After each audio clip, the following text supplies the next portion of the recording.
In this video, I'm going to share with you my quick and easy recipe for shrimp and broccoli and garlic sauce.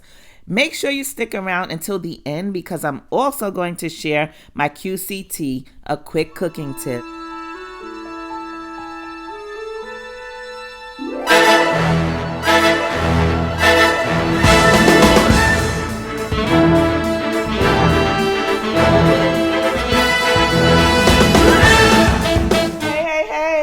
It's Lisa D, founder of Lisa D's Delights. And on this channel, we help beginner cooks learn how to prepare quick and simple recipes made with love. Most of our recipes are Southern cuisine with a healthy flair. So if you're new here, please consider subscribing. So I don't know if you saw my welcome video or not, but I was talking about how my great-grandmother, Mama Lee, taught me how to cook soul food, and also my mom and my Aunt Ruthie and my grandmother Gigi, they all taught me how to cook, so it was like a family thing. But what I'm making today is not a soul food dish, but it's something that I love to order whenever I go to the Chinese restaurants. So because of what's going on now, everybody's trying to eat more at home, so I decided to teach myself how to make yummy shrimp and broccoli and garlic sauce. So let's get started. But here's a pro tip. You want to always make sure that you prep your veggies and everything before you start cooking. Have everything chopped up, ready to go, so that you can just get started. 2 small heads of broccoli chopped up, 6 cloves of garlic chopped, 1 bunch of scallions chopped, 2 tablespoons of red onion chopped up. Okay, we're going to start by making our garlic sauce. First, you want to take half of the scallions that you chopped up and place them in a bowl. And leave the remaining scallions to the side. We're going to use those when we cook our shrimp. Next, we want to add in 3 cloves of garlic to the bowl, leaving the other 3 cloves to the side because we're going to use those when we cook our shrimp. Now we're going to add in 2 tablespoons of sweet soy sauce. I like to use sweet soy sauce instead of regular soy sauce because most people tend to add sugar to this recipe. And as opposed to using sugar, I prefer to get my sweetness from the sweet soy sauce. And it's not overly sweet or anything like that. It's just slightly sweet and slightly salty. And it really helps to layer in yummy flavors to this dish. Next, we're going to add in 1 tablespoon of oyster sauce. Oyster sauce is the secret ingredient. It's what gives the dish that Asian flavor. So you don't want to leave this out. It is made from oyster extract and it kind of has like a slightly sweet, slightly salty taste. Next goes in a 1/4 teaspoon of white pepper. I'm not one that likes a lot of heat in my food, so if you like your food spicy, you can add something else like maybe red pepper flakes or something like that. Next goes in 1 tablespoon of fresh ginger. Fresh ginger also gives it a great Asian flavor. It really takes the dish up a notch. And if you don't have a vegetable peeler, a good way to peel fresh ginger is to use the back of a spoon. Chop up the ginger as fine as you can get it. Next goes in 2 tablespoons of cornstarch, 1 teaspoon of sesame oil, but be very careful with the sesame oil because it's very strong, and if you put too much, it can overpower the entire dish. Next, we're going to mix everything all up together. Oh my God, I'm excited, y'all. It already smells so good. Then we're going to add in 2 tablespoons of water to thin it out a little bit and make it nice and smooth. Okay, now let's get started on our shrimp. You're going to need 1 pound of shrimp. I'm using colossal size shrimp, but you can use whatever size shrimp that you like. Just make sure that you devein your shrimp and clean them really well. Now put 2 tablespoons of fresh lemon juice on the shrimp. Next, we're going to season our shrimp with 1 teaspoon of Old Bay seasoning. Next, we're going to add in 1 tablespoon of our yummy garlic sauce to the shrimp and mix it all up. Then we're going to allow the shrimp to marinate for 30 minutes in the refrigerator while we work on our rice. I like to have white rice with my shrimp and broccoli and garlic sauce. And if you don't have 30 minutes, then you can just go ahead and cook right away. Once our shrimp are done marinating, we're going to get started on the broccoli. So take a wok or a frying pan and get it nice and hot on medium-high heat and add in 2 tablespoons of salted butter and 2 tablespoons of EVO, extra virgin olive oil. The reason I like to use both is because butter tends to burn quickly, and if you add in EVO, it prevents the butter from burning.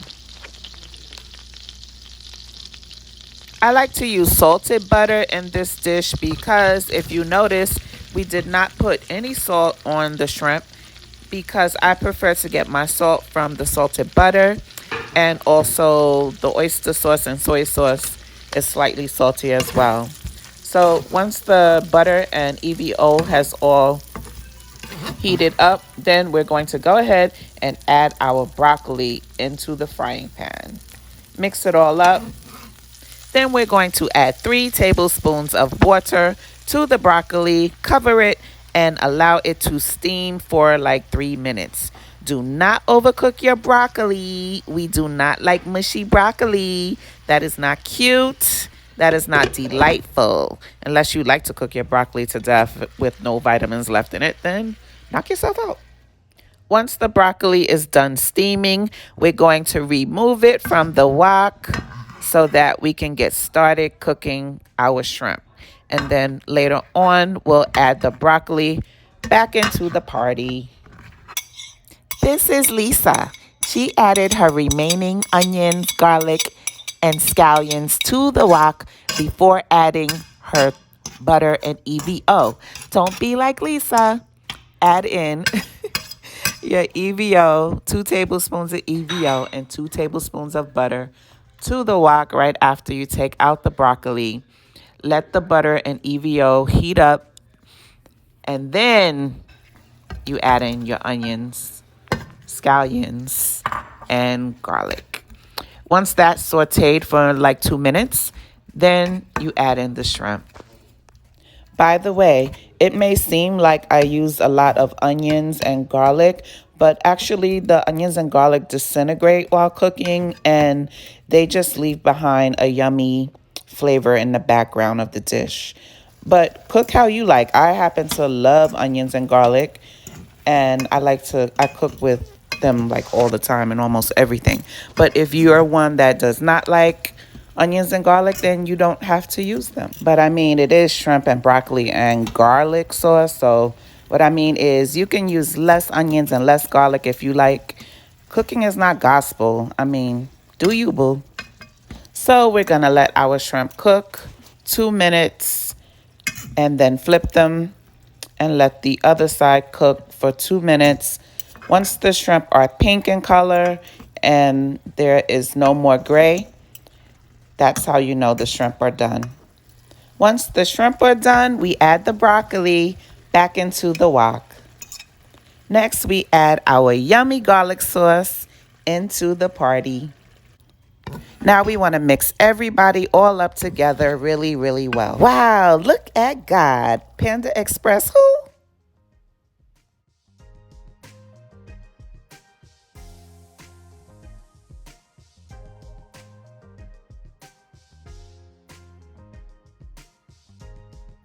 Woo.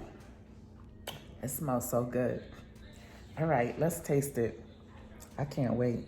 You guys have got to try this. Try a little bit of the shrimp. Ooh, the smell. I can smell the ginger. Okay. Let's try it. Taste a little.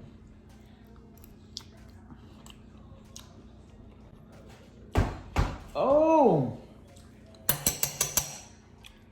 Yes, God, yes! Oh my God. Yes, you guys have got to try this. You will not have to go to the Chinese restaurant anymore if you make this dish. So that is it, guys. It's very simple. You can do it, not a problem. And if you try the recipe, let me know how you like it. Drop down in the comments and let me know how it came out for you. And I like to hang out in my comment section just to see if I can help you guys out with any cooking questions or whatever and get to know you guys. So leave me a comment, talk to me nice. And don't forget, if you're feeling my vibe, please subscribe. Do me right by hitting like. Turn on your notifications so you don't miss any of this yumminess. I'm corny as hell, but oh well. Child, it is what it is. To the next video. Talk to you guys later. Hi. I wanted to share with you my QCT of the day. A quick cooking tip to try and help out beginner cooks. I actually learned this little tip from my girl Denise over in our Facebook group. We started a group over there. It's called Quick, Simple, Yummy Recipe Group. And it's just a community of home cooks. And we just share awesome recipes and really cool tips and love on each other with food over there. So if you're interested, I'll put the link in the description. But yeah, so Denise showed us this tip and I tried it and it was like life-changing. Because does this saran wrap thing, does this get on your nerves? Like saran wrap, Reynolds wrap, whatever you call it. To me, it's so freaking annoying. Whenever you pull it out the box, it just always clings to itself like that. And it's so frustrating to me. So what Denise told us was, all you have to do, who would have thunk it? All you have to do is store your saran wrap in the freezer. Yes, put it in the freezer. We were storing it the wrong way all these years. So you just put the whole box in the freezer. Then when you do take it out of the freezer and break off a piece, it doesn't stick to itself. You're welcome. What would you do without me? I also wanted to say thank you to my new Patreons. I started a monthly Patreon poll where I let my friends choose the dish that I'll cook each month. And yeah, I wanted to shout out to Kim Morrison, Heather Harris, and Pamela Smalls. Thank you guys so much. I really appreciate you guys. Shout out to you guys. And also shout out to everybody else who watches my videos. I will talk to you soon.